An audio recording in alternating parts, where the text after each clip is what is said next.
i-offer din po natin itong ating Bible study para sa conclave, no? Ngayon po yung conclave para sa bagong pope, no? Opo. Siguro yung po gagawin natin ng prayer na lang siguro. Heavenly Father, as we come together for this Bible study, we ask for your blessings and guidance. Please bless each member, those listening online, and any newcomers who may join us. Use this group mightily, Lord, to spread your word and your love. May your Holy Spirit be our guide as we study your word. Help us understand and apply your teachings in our lives, growing in faith and love. May our Mother Mary teach us to receive your word, to bear your word, and to share your word to others. We thank you for this opportunity and offer this time to your glory. In Jesus' name we pray. Amen. Christian meditation. 1. The goal of Christian meditation is this: we grow in greater and greater degrees in our awareness and conscious experience of the indwelling God as love within us. It is to grasp how wide and long and high and deep is the love of Christ, and to know this love that surpasses knowledge, that you may be filled to the measure of all the fullness of God. 2. Christian meditation is for all Christians, whether in monastic, church, or worldly environments. It is the gift of His indwelling Spirit in us, so that we may turn towards Him in our whole life. On our part, we respond to the call of the Spirit by our radical and selfless decision for Him. It is to be serious to make our daily meditations part of the structure of our life, the foundation on which our day is built, to build our life on God Himself. 3. Meditation is very simple. All we have to do is to do it regularly, faithfully, and lovingly at the pace most suitable to us. Morning and evening, day in and day out, whether we feel like it or do not feel like it, it requires grace and determination. That is all there is to meditation. And so I am sure that God, who began this good work in you, will carry it on until it is finished on the day of Christ Jesus. I keep striving to win the prize for which Christ Jesus has already won me to Himself, to forget what's behind me and do my best to reach what is ahead. 4. Meditation is conversation with God. The Catechism of the Catholic Church says, the Church forcefully and specially experts all the Christian faithful to learn the surpassing knowledge of Jesus Christ by frequent reading of the divine scriptures. Let them remember, however, that prayer should accompany the reading of sacred scripture, so that a dialogue takes place between God and man. For we speak to Him when we pray, we listen to Him when we read the divine oracles. An example of the practice of meditation. 1. Sit comfortably. You may kneel if you want to. Saint Teresa of Avila advises us to choose a comfortable way of praying to avoid distraction. 2. Then call on the Holy Spirit to come and dwell within you. The Spirit has given us life, He must also control our lives. Below are two prayers to the Holy Spirit by Saint Augustine and Cardinal Desire, Mercier of Belgium. You can take these prayers and pray them with much fervor, or some other prayers, or make up your own prayer to meet your specific needs. Prayer to the Holy Spirit by St. Augustine. Breathe in me, O Holy Spirit, that my thoughts may all be holy. Act in me, O Holy Spirit, that my work too may be holy. Through my heart, O Holy Spirit, that I may love all that is holy.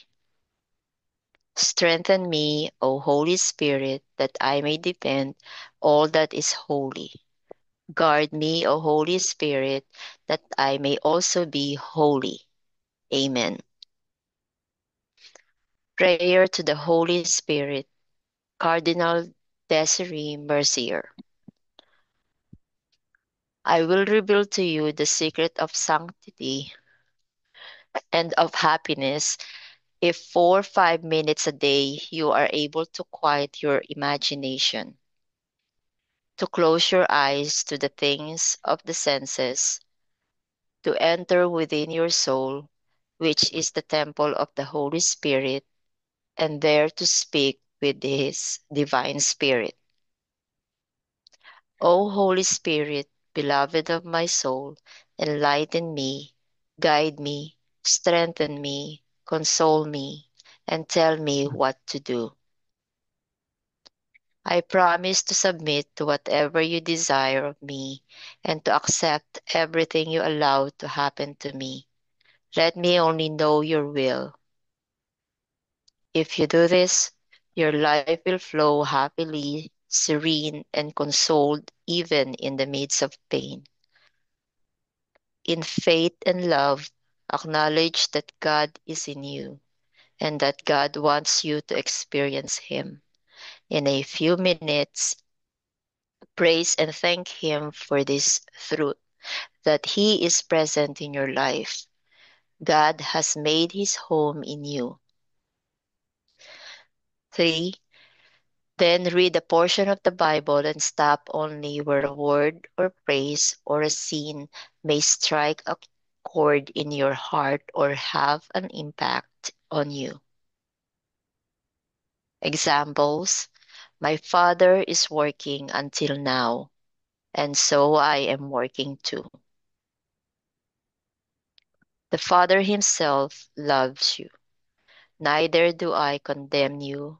Go your way, and from now on do not sin again. Your sins are forgiven. For God did not give us a spirit of cowardice, but rather a spirit of power, and of love, and of self-control. To know the love of Christ that surpasses knowledge, so that you may be filled with all the fullness of God. And my God will fully satisfy every need of yours according to His riches in glory in Christ Jesus. Cast all your cares on Him, for He cares for you. This word or phrase is always in your heart, in your waking thoughts throughout the day, and when you go to sleep as your last thought. Till you have been molded by it, you grow accustomed to repeat it in your heart. Or you may enter into a gospel scene. If the scene touches you, then trust this is where the Lord desires to meet you right here and now. Focus, dwell, and relish.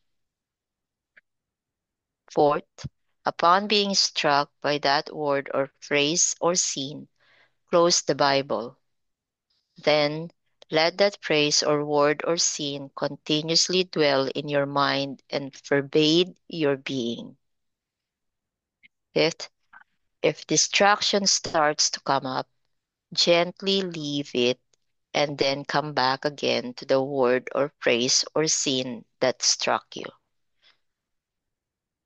Six, after 30 minutes of such activity, end it with an Our Father to be prayed clearly and slowly.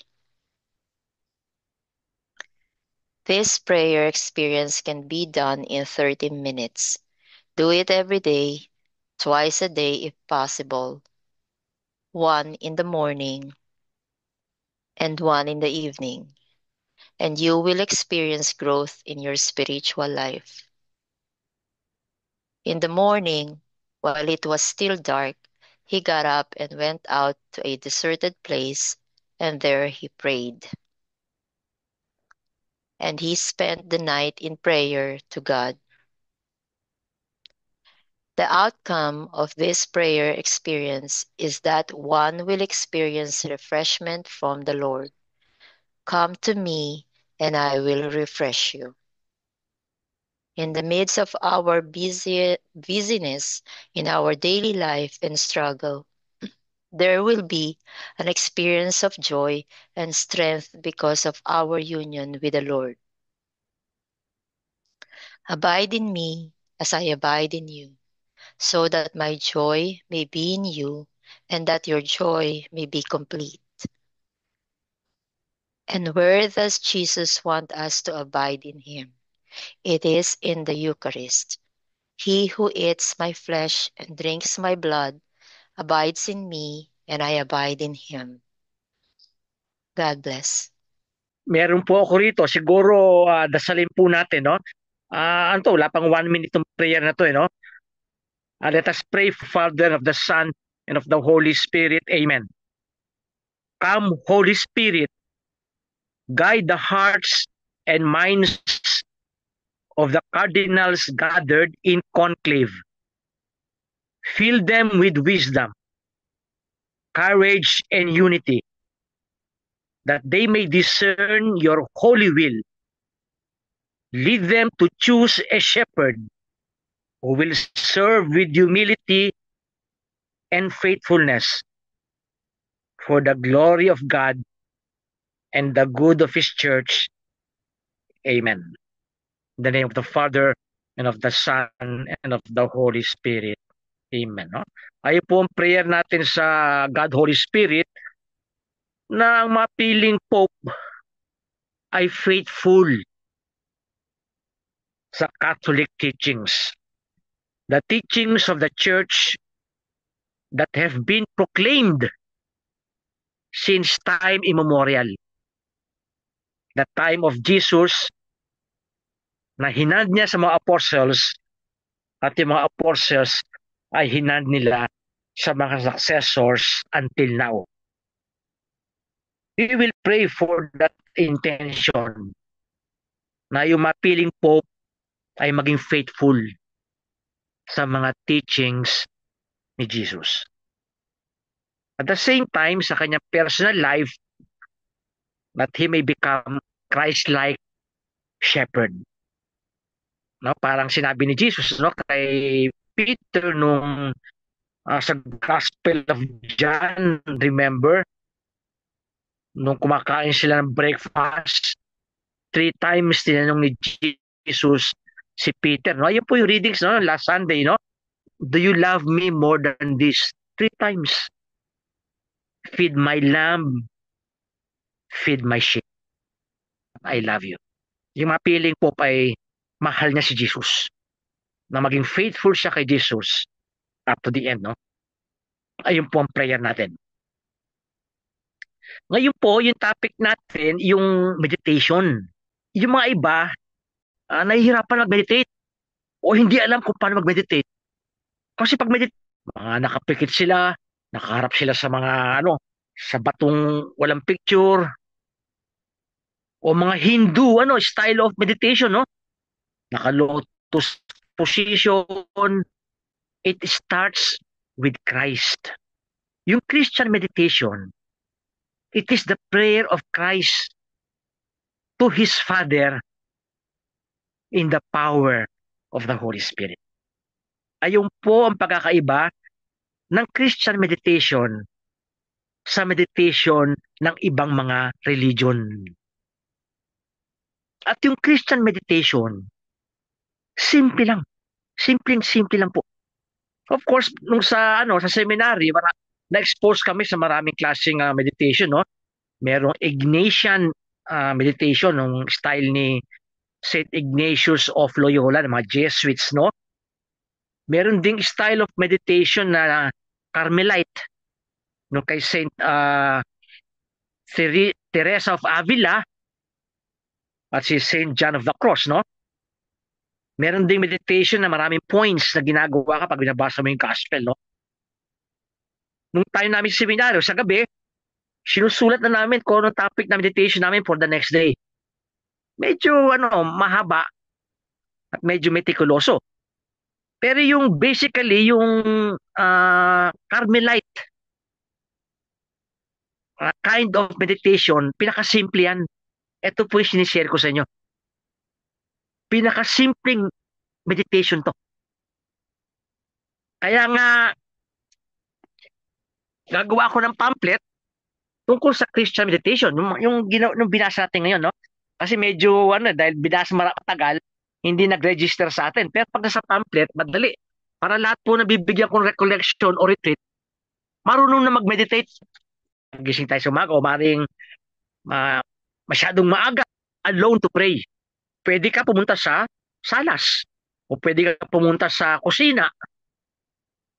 O pumunta ka sa isang kwarto. No? Choose a quiet place alone to pray. Pag isa ka na, punta ka lang doon. Ayun, nagawa mo na yun. Pangalawa, ano gagawin mo? Pray to the Holy Spirit at hingin mo na kausapin ka niya through the Bible o truth of the Catholic faith. Mga pinag-aaral natin, diba? The nature of God, the Blessed Virgin Mary. So makakuha tayo ng katotohanan sa Biblia binasa natin o sa Catechism of the Catholic Church. Ayun ang second point. Ask the Holy Spirit. Nung sinampol ko sa inyo, dalawang prayers, no, na maganda, no? Pero hindi nyo kailangan basahin yun. Ang pinakasimpleng prayer sa Holy Spirit, Come, Holy Spirit. Tulungan nyo ako mag-meditate. Ganun na kasimple. Ayun ang second step. Una, pupunta ka sa isang lugar na quiet, sa kusina, sa room, sa salas, o pag nasa labas ka, pwede sa park. Pwede sa park. O pwede sa church mismo, sa chapel. No, adoration chapel, pwede doon. No? Tapos pray ka sa Holy Spirit. Simple. Tulungan mo ako, Holy Spirit, mag-meditate. Ayun ang second step. Ang third step, buksan mo na yung Bible mo. O yung Catechism of the Catholic Church. Ngayon, habang binabasa mo yung Bible, ba, sinampol ko, di ba? Marami ako sinampol dito. No, marami ako sinampol dito eh. Mga sinampol ko dito, yung mga, di ba? My Father is working until now. The Father Himself loves you. Marami ako sinampol dito. Pero kayo mismo, basa ng Bible lang. Pag na-touch kayo, so yun ang third step, basa ka ng Bible o Catechism of the Catholic Church. Pag na-touch ka na, hinto ka na. Kunyari, na-touch ka, your sins are forgiven. Hinto ka ron. Isara mo yung Bible mo. O love one another as I have loved you. O isara, be humble. Nabasa mo sa Bible, isara mo na, na-touch ka ron eh. Ayun ang third step. Babasa ka, fourth step, pa mo na yung Bible mo o yung Catechism of the Catholic Church. Tasara mo na. Ayun fourth. Doon ka na mag-isip. And the Holy Spirit will inspire you. Ikalima, kunyari medyo medyo nagkakaroon kang distraction. No? Yung isip mo napunta na sa iba. Bambagay. Balik ka uli sa step 4. Basahin mo na yung Bible. Basahin mo uli. Kung saan mo sinaran, basahin mo uli. Tapos pag nataas ka uli, sara mo uli. Tapos siguro after 30 minutes, no? Kasi seminaryo, 30 minutes kami mag-meditate sa seminaryo, 30 minutes. Ikaw pwede 15 minutes lang. O kung ganahan ka na, pwede 45 minutes. O. Pagtapos na, Dasal ka na, Our Father, dahan-dahan mo dasalin, Our Father. O paborito mong dasal, Hail Mary. O paborito mong dasal, Glory be to the Father. O, anong paborito mong dasal? Jesus, I trust in you. O, ayun lang ang meditation. Ganun lang kasimple. Kaya niya i-memorize yun, di ba? Yung 7 steps, i-memorize niyo yan. So, siguro pagkatapos ng ating balikan nyo, maaaring yung iba, wag nyo nang balikan, no? Yung steps lang. No, isulat nyo na. Kasi simple lang eh. At mapapractice nyo yan at masishare nyo sa iba. No? Yung 7 steps of meditation. Ulitin ko ha, ulitin po natin ha. Una, okay, pagkagising sa umaga, anong gagawin? Of course, maaaring mag-sign up the cross, punta ka sa sala, sa kusina, sa kwarto, o pa na sa labas ka, gusto mag-meditate sa park, sa adoration chapel, whatever. Punta ka sa quiet place. Pangalawa, ask the Holy Spirit. Holy Spirit, tulungan mo ako. Third, basa ka ng Bible o Catechism of the Catholic Church or any spiritual book. Pag na-touch ka, isara mo na yung Bible mo o yung Catechism of the Catholic Church o yung spiritual book. Tapos, doon na. Pag-isipan mo na yun. Tapos, pag na-distract ka na, at nag-decide ka, ang yung meditation 15 minutes or 30 minutes, o balikan mo, basa ka uli. Okay, yun. 5 steps. Tapos, umpisa mo uli until time mo matapos ang 30 minutes o 15 minutes. Tapos, 7th, i-end mo na sa Our Father. Ganun lang kasimple meditation. Ayun po ang Christian meditation. Kaya pag tinanong kayo, marunong ba kayo mag-meditation? Ang sagot nyo, yes. Paano? Sabihin, ito isang step, Carmelite, pinaka-basic. Yung binanggit ko, yung 7 steps. Pinaka-simple po to. So, hindi po ako nag-meditate na ayon sa yoga. May mga posture, agasalita, ayun daw ang universal sound eh. Hindi ko kailangan yun. Hindi ko kailangan yun. Tapos may posture ka pa, may breathing ka pa. Diba? Marami silang hindi mo kailangan yun. Ito lang, itong Christian meditation. At sinabi ko po sa inyo, refresh kayo. Kaya sabi Jesus, come to me, those who are heavily burdened. Okay, no? Maring sa resolution natin, kung gusto nyo mag-share, no? Pasok lang po kayo, no? O may matanong kayo, no? Ah, Bishop, may pwede maring sa meditation mo, pumasok sa isip mo, inspiration. Sige po. may kakilala po ako, Sige po. marami po siyang answered prayers sa banyo. Opo, sa banyo. O doon sa nagdadasal, oo. Alam mo, method yan, gumagawa niya si Teresa of Avila. Si Saint Teresa of Avila, kahit na umiebak, nagdadasal. Oo, sinasabi niya, lahat ng lumalabas sa aking isip, sa bibig ko, para kay Lord yan. Lahat ng lumalabas sa aking puwet, para sa demonyo yan, no? Nagkakaroon siya ng insights. Wherever you are, you can meditate. Very simple, Carmelite kasi si Saint Teresa of Avila, Carmelite. Wherever you are, kahit naka-shower ka, kaya yung word of God, minsan ako minsan kasi hindi ko na kailangan magbasa ng Bible kasi may mga passages sa Bible memorize ko na eh. Binabalikan ko lang 'yun. I don't have to read the Bible kasi yung mga ibang Bible passages memorize ko na eh. So the same with you rin. More than 3.5 years na tayo nag-Bible study. Siguro may memorize kayo mga ibang Bible passages kahit na maliliit. I-memorize nyo para wherever you are, kahit na nasa jeep ka o nasa kotse, no? Sa abroad, nakakotse. O sa ating Pilipinas, sa jeep ka, o nasa bus, o nasa grab. You can always recall the Word of God. Meditation na yun kasi quiet place. Sa grab ka, nag-iisa ka ron eh. Oh, quiet place. So, I encourage the Word of God. Ayun po ang Christian meditation. Hindi mahirap ang Christian meditation. Napakadali. Huwag nyo isipin pag meditation, kailangan nyo parang ang daming ritual na ginagawa, parang mga yoga, o mga Buddhist. Hindi kailangan yun. Itong Christian meditation, pinakasimple ito. Yung Carmelite style to of meditation. Pinakasimple ito. No, so umaaring magkaroon ka ng resolution. I will become a better spouse. Or I will become a better daughter or son. Or I will pray more. I will give more time to Jesus. Or I will be a good neighbor. I will be a better neighbor. Oh, maaari paglabas mo, nakangiti ka sa neighbor mo. Mapasok yun, mga inspiration mo kay Lord, no? Sa seminaryo, ginagawa namin ito, every day po 30 minutes. Pero dito, mga Carmelite kasi twice a day. Minsan sa gabi, ginagawa din nila bago matulog, nag-meditate sila. Di ba, nag-quote ako sa niya, di ba si Jesus, morning si Jesus nagdadasal, at the whole night si Jesus nagdadasal. Di tayo kada 30 minutes or 15 minutes before we sleep. You are always united with Jesus. Ito po yung pinaka-goal nito. Ang pinaka-goal ng Christian meditation, we become united to Jesus, no? We are transformed completely into Himself. Of course, hindi mangyayari sa mundong ito, no? In heaven, we shall be transformed completely in Him. Pero sa ngayon pa lang, nangyayari na. Kaya pag sinasabi ng isa ng tao, may nagsasabi, Father, wala akong time magdasal eh. Ang gagawin ko, tuturuan kita para may time ka magdasal. Itong method na to, simple. Pinakasimple po to. Yung Carmelite style of meditation. Pinakasimple to. Balikan nyo po. Tapos, isulat nyo. O maaaring siguro, isend ko sa group chat natin, itong portion na to, tapos, kopyahin nyo, i-type nyo, pwede nyo ilagay sa refrigerator o sa inyong pintuan. A simple method of Christian meditation. At matututo ang tao. Kahit na while waiting for the sa mga doktor. Alam niyo, lalo sa pagtanda natin, no, si Ate Emily, no, sugi tayo doktor sa hospital na eh. Alam niyo, nakaka-boring dyan.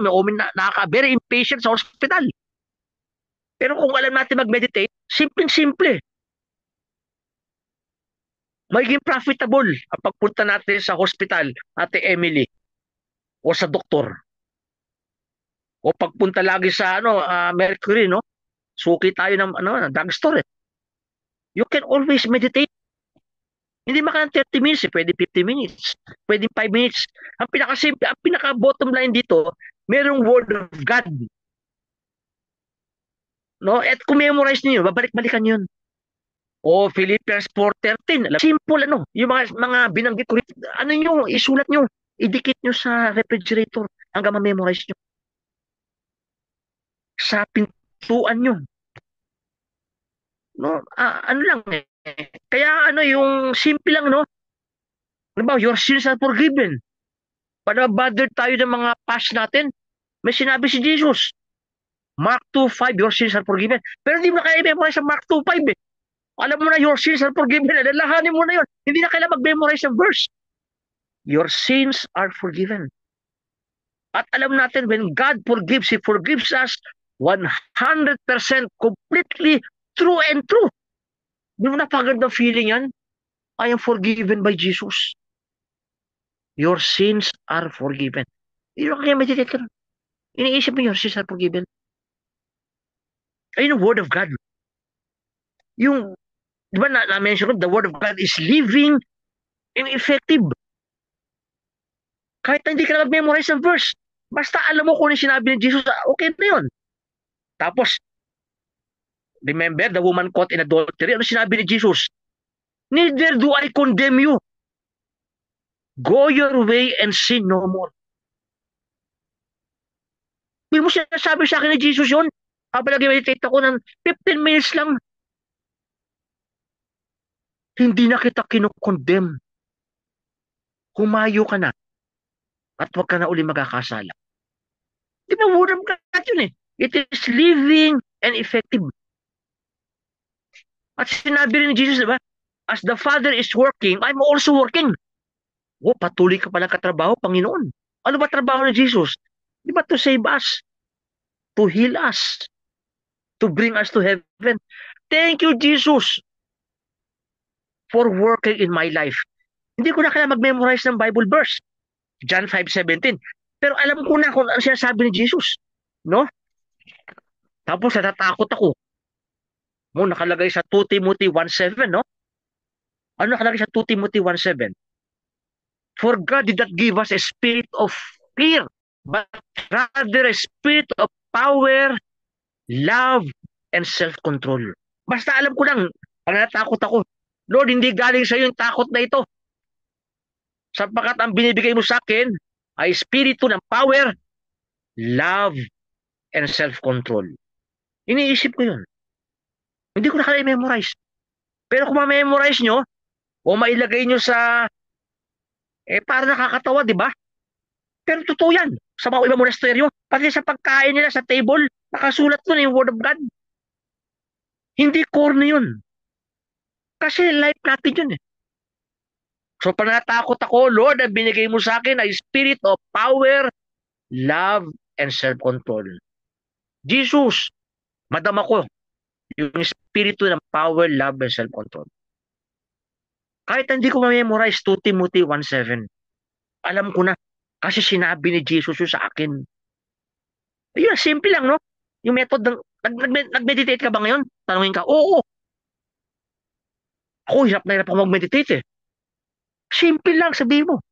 Sa kaibigan mo, o may nagtanong sa'yo. Ako sinasabi ko, simple lang eh. Kasi minsan nagbibigay ako ng talk on meditation, no? Tungkol sa rosary, no? Matatanda na sila, mga iba 60, mga iba 80 na. Nahihirap pa sila mag-meditate. Itinuturo ko ito, pinakasimple. Pinakasimple to, Carmelite style of meditation. Pinakasimple to. Kaya everyday pwede ka mag-meditate. Mga iba twice a day pa, no? Tapos nakalagay sa Ephesians 3:19. Ano pa nakalagay doon?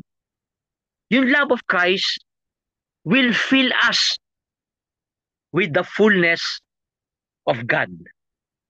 No? So yung pag-ibig ng Diyos ay mapupuno tayo. Kaya maintindihan natin pag sinabing God is love. May isa akong paring kilala, no? Si Father de Grandis. Alam mo, pinaka-memorize niya sa Bible na phrase, God is love. Ayun lang. Biro mo ang dami kami memorize sa theology. Alam mo, sinabi niya, pinaka-paborito kong phrase, no? Of course, ano yun, kinuha niya sa 1 John 4, no? 1 John chapter 4, no? Verse 16, no? Ano pinaka-paborito niyang phrase? Ang dali. God is love. Ay, ito, no? Pupunta siya sa quiet place. O, maaaring sa kumbento niya. O dahil ano yun, dahil nasa parish siya, doon siya sa chapel. Pupunta sa chapel, no? Pangalawa, dasal siya. Holy Spirit, tulungan mo ako mag-meditate ngayon, no? Dalawa. Ika-third, babasa siya ng Bible. Hindi niya kailangan magbasa ng Bible. Sasabihin niya, God is love. Nagawa niya tatlo. Ika-apat, na-touch siya ng gusto. God is love. Yun ang inisipin niya. Mga 15 minutes. Tapos na-distract na siya. Naisip niya nung gagawin ko ngayong araw na to. Naku, meron pa hindi natapos. Na-distract siya ulit. Babalik siya. Number 5. Babalik siya. God is love. After 30 minutes, tapos siya mag-meditate. Dito siya our Father. Ganun na siya mag-meditate. Ayan, sinampol ko si Father de Grandis. Oh. Kayo din siguro, nakukuha niyo ba na simple lang meditation? Simple lang? Nakukuha niyo po ba yun? Simple lang ang meditation? No, simple lang. Hindi po mahirap yan. Kasi pag meditation kasi, naiisip nyo, yung mga yoga, o yung mga Buddhist, kung ano pinagagawa nila. Kung ano pinagagawa, no? Ayun ang alam nila eh. Pero hindi Christian meditation yun. Ang Christian meditation starts with Christ. Simple-simple, no? Kaya siguro, baka next time, tatanong ko, next week, sabihin ko sa inyo, marunong ba kayo mag-meditation? Dapat ang sagot nila, yes. Ha? Simple-simple, no? Sinampol ko na. Sinampol ko na kay Father de Grandis, no? God is love, paborito niya. O ikaw, whatever. Dwell on that, no? No. O ganun. O 1 Peter 5:7, alam na alam niyo yan. Cast all your cares on Him, for He cares for you. O Hebrews 13, verse 5. Tatagalogin ko na. Ano sinabi ni Jesus sa Hebrews 13:5? Hindi ko kayo pababayaan. Hindi ko kayo iiwan. Ayun sinabi ni Hebrews 13:5. Kahit na hindi mo na memorize yung Hebrews 13:5, basta alam mo, sinabi ni Jesus, hindi kita pababayaan, hindi kita iiwan. Mahirap ba i-memorize yun? Hindi, di ba? Sample sample. Nagising ako sa umaga. 30 minutes na. Thank you, Jesus. Dasal ako, Our Father. O Hail Mary. O Glory be. O, nakapag-meditate na ako habang nakahiga. Alam niyo kung sinong santong mahilig mag-meditate na nakahiga? Si Saint Ignatius of Loyola. Pag nag-meditate siya, nakahiga siya. Ako ginagawa ko rin. Bakit? Masakit yung spinal injury ko eh. Masakit yan eh. Yung spine ko. Kaya nakahiga na rin ako pag nag-meditate ako. Kaya pag pupunta ako sa chapel o simbahan, hinahanap ko yung medyo ano, yung malambot ang upuan. Kasi may mga iba, yung ano eh, yung upuan, kahoy, masakit sa likod ko. Masakit sa likod ko. O, pupunta ako sa ano, medyo merong magandang ano, may magandang upuan para maging komportable ako. No, sabi ni Saint Teresa of Avila, para komportable ka, walang distraction. Oh, marunong ka mag-meditate na, marunong na. Ha, pwede na, no? Oh. Mamaya i-send ko to, no? Simple method of Christian meditation, no? At gawin po nyo. Napakadali. Matutulungan nyo pa ibang tao. At ayan na yung ano nyo, biro mo, nagsisimba kayo, nag-rosary kayo, tapos nag-meditate kayo. Kaya mga pare, ang discipline yan, everyday nag-meditate yan. Kung may tanong po kayo, ah, siguro, isa pang na hindi ko nabanggit dito, nakalagay kasi dito, 1, no? 2-4. Babasahin ko na po, medyo mahaba, no? Colossians 3, 1 to 4, no? Kasi nasa Easter season tayo, si Jesus nabuhay, no? If then you were raised with Christ, nabuhay tayo, no? Of course, bininyagan tayo, no? Nakalagay dun, when we were baptized, no? We were buried with Christ. And when He rose from the dead, we also rise with Him and were given new life. So if then you were raised with Christ, seek what is above, where Christ is seated at the right hand of God. Think what is above, no? Hindi lang earthly, no? Think of what is above, not of what is on earth. Kasi iniisip natin ang Panginoon eh. For you have died, and your life is hidden with Christ in God. Tayo ay namatay na sa kasalanan, no? Ano yan eh? Romans chapter 6 verse 4, no? Consider yourselves dead to sin and alive in Christ, no? Minsan yung topic ng meditation ko eh. I am dead to sin, I am alive in Christ. O yun lang. Hindi na kaya memorize Romans 6:4. Basta alam ko I am dead to sin, I am alive in Christ, no? When Christ your life appears, then you too will appear with Him in glory. Pag si Jesus sa second coming niya, o hindi namatay tayo before His second coming, kasalubungin niya tayo, and we shall share His glory. Sa pare SVD, si Father Lawrence Lalita Chapel ng Seminaryo sa Christ the King. Ang tawag namin doon, CRIP, kasi doon po yung minsan nililibing yung mga ano, yung binuburo yung mga pare. Air condition yun, no? Bukas lagi yun. Lagi po siya doon, nakikita namin natutulog. Minsan tinanong namin siya, Father, bakit ka ba lagi natutulog sa CRIP? Nag-quote siya ng isang psalm, no? Nasa psalm yun eh. Sabi niya, matanda na ako eh. Ang gusto ko, pag namatay ako, paggising ko, nasa heaven ako. Kaya dyan ako nagdadasal. Totoo yun. Kasi nakalagay sa psalmist eh, when I awake, I shall see you, O Lord, in your glory. Ayun po yung ginagawa natin sa meditation. Na one day, na lahat din tayo pipikit sa mundong ito. Huling pikit natin sa mundong ito. Hindi. Huling pikit natin. At pag bumukas ulit ang ating mata, we shall see Jesus Christ and we shall share His glory. Ayun po ang goal ng meditation natin. Union with Jesus, where we shall be completely transformed into Himself. Ayan po ang purpose ng ating meditation. Simpleng-simple lang ang meditation, no? We shall feel the fullness of God's nature.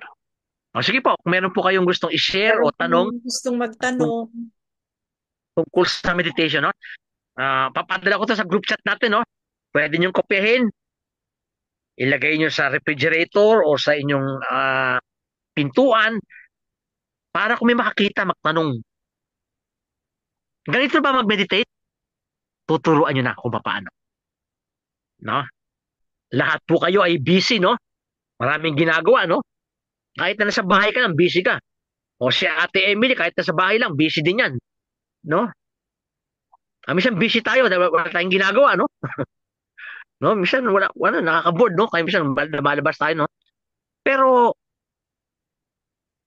dahil nag-meditate tayo, Jesus will give us His joy and strength. Oh, because of our union with Jesus, Jesus will give us joy and strength. Pangako po niyan. Saan po nakalagay ito? No? Sa John 15, no? Verse, lagi ko sinishare sa inyo ito eh. Dahil paborito kong passage, no? John 15, verse 4 tsaka 11, no? Abide in me or remain in me sa ibang translation, no? As I abide in you.